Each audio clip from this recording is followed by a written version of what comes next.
चंदका पर कटक तेलेंगा पेंठरे बीजेडी नेतांकर मेली होछि। एक फार्म हाउस रे एकाठी होइछन्ती बीजेडी रो नेता बंधुमिल नारे गोटे पर गोटे स्थान रे बीजेडी नेतांकर एही मेली को नहीं राजनीतिक महल चर्चा जोर धरिछि। एही भोजी रे राज्यसभा सांसद देवाशीष सामंतराय, बांकी विधायक देवी रंजन त्रिपाठी, अंशुमान महांती, रुद्र महारथी, चंद्रसारथी बेहेरा, पुष्पेंद्र सिंहदेव, विष्णुपद राउतराय, विष्णुव्रत राउतराय, संबित राउतराय एथिरे सामिल होइथिले। दल भितरे चलीथिबा विभिन्न घटनाक्रम मध्यरे नेतांकर एभली मेली राजनीतिक महल पुणी थरे गुंजरण आरंभ कर दैछि। केवल साधारण बंधु मिलन ना आगामी दिन पाई कोनोसी नुआ रणनीति प्रस्तुत हेउछि ताकु नै चर्चा जोर धरिछि। या उपरे प्रतिक्रिया रखिछन्ती देवाशीष सामंतराय, कहिछन्ती कि एई बैठक दल को अस्थिर करिवा पाई नुहे बरम निजर राजनीतिक भविष्यत और संगठन को सुदृढ़ करिवा पाई उद्दिष्ट। वर्ष शेष समस्ते एक बंधु मिलन पाई एकाठी होइथिले। एथिरे केवल नेता नुहंती बरम कर्मी माने मध्य सामिल होइथिले। बैठक रे सामिल थिबा समस्त नेता दीर्घ वर्ष धरी विधायक रही आछन्ती एवं समस्ते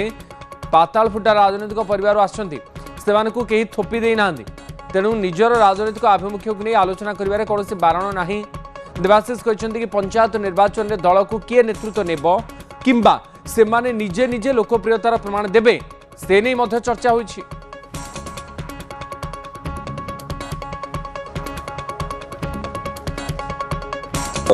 देवासेव आज आपण फार्म हाउस रे जो होइतिला भोजी भात रे वास्तविक या कह जाउछि जे राजनीतिक आलोचना होइछि एवं गोटे किछि राजनीतिक जोरदार चर्चा मध्य होइछि। आपण प्रतिक्रिया कोन रहइबो? आदौ नुह गोटे वर्ष शेष रे गोटे माने बसिलु निज निज को माने एकाठी बसिकरी गोटे खुशीबास हवा पे एवं सेठी हमर केवल आम माने नेता माने नथलु अनेक कर्मी मध्य थिले। तेणु ये सबू गोटे बैठक को जदि आम गोटे यही उद्देश्य नवा कि बीजेडी को इनस्टेबल करने बसुचु पचर किसी नहीं माने सत्यता कहीं आम जो मैंने बसलु समस्त दीर्घ वर्ष धरिक विधायक रही समस्त गोटे गोटे नेता समस्त मनरे आगामी दिन में संगठन टाक केमिति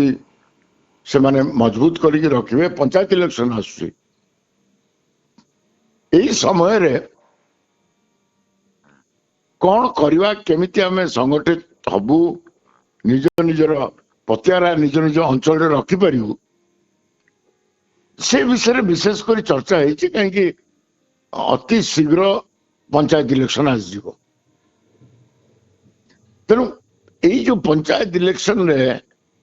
दल को नेतृत्व किए दब किंबा आमे निजे निजे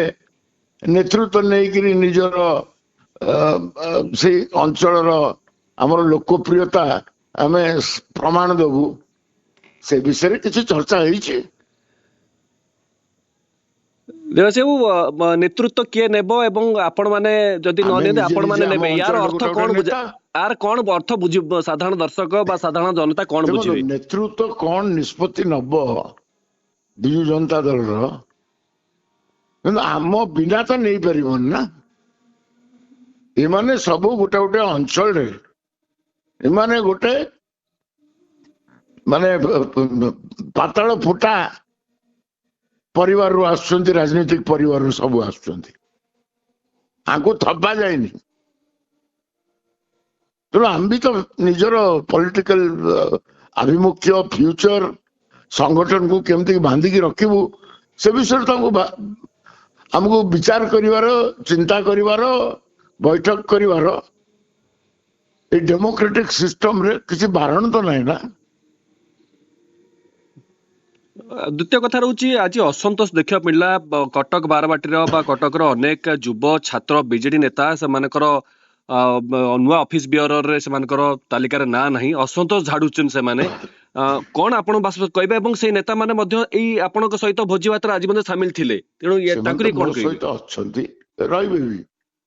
से माने टुबुर भी अनुगत के कटक बारबाटी कथा कहूछ मु बांकी कथा कि अलग निर्वाचन मंडली कथा कहनी। ये संगठन टाक दीर्घ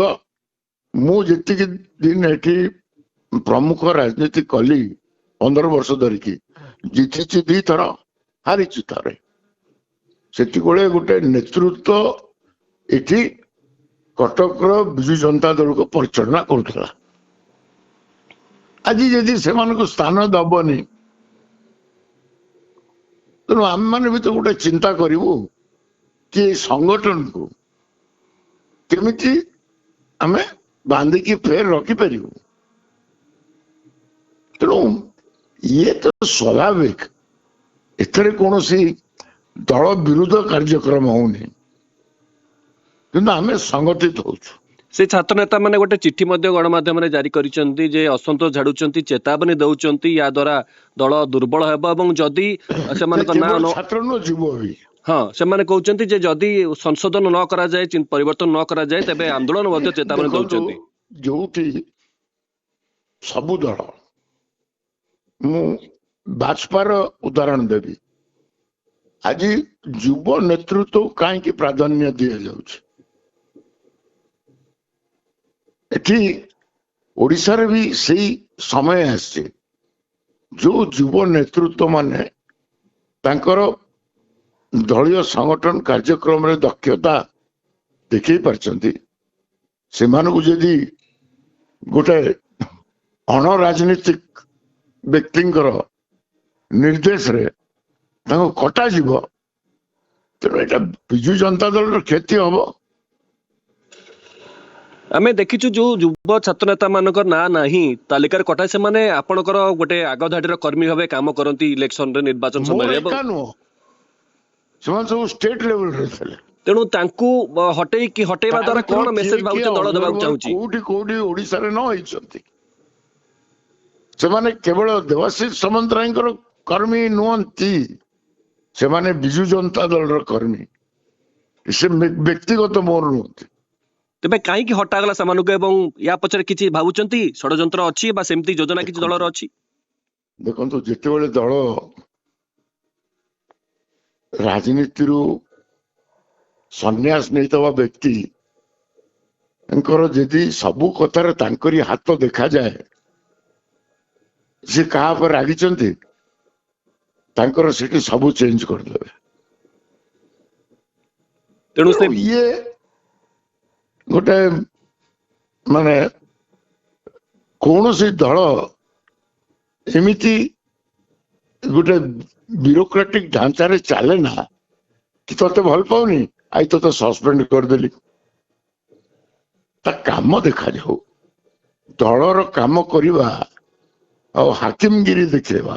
ଭିତରେ ବହୁତ ଫରକ ଅଛି ମୋ ଭାଇ ଆପଣ କହୁଛନ୍ତି ଦଳ ପାଇଁ କାମ କରୁଥିବା ଏବଂ ନିଷ୍ଠାର ସହ କାମ କରୁଥିବା ଲୋକ ବା ପିଲା ଛାତ୍ର ମାନେ ସେମାନଙ୍କୁ ପ୍ରାଧାନ୍ୟ ଦିଆଯାଉନି ୟାର ସେମାନଙ୍କୁ ଅର୍ଥ ଅଣଦେଖା କରାଯାଉଛି ସାରା ଓଡ଼ିଶାରେ ବିଜୁ ଜନତା ଦଳରେ କିଏ ଅଣଦେଖା ଏକ୍ଜାକ୍ଟଲି କରୁଛି କହିବା ନବୀନ ପଟ୍ଟନାୟକ କରୁଛି ନା ତାଙ୍କର ନାଁ ନେଇ ଅନ୍ୟ କେହି କରୁଛନ୍ତି ମୁଁ ଯେତିକି କହିଲି ସନ୍ନ୍ୟାସୀ ମାନେ ଏ ଦଳକୁ ଚଲେଇବାର କଥା ନୁହଁ So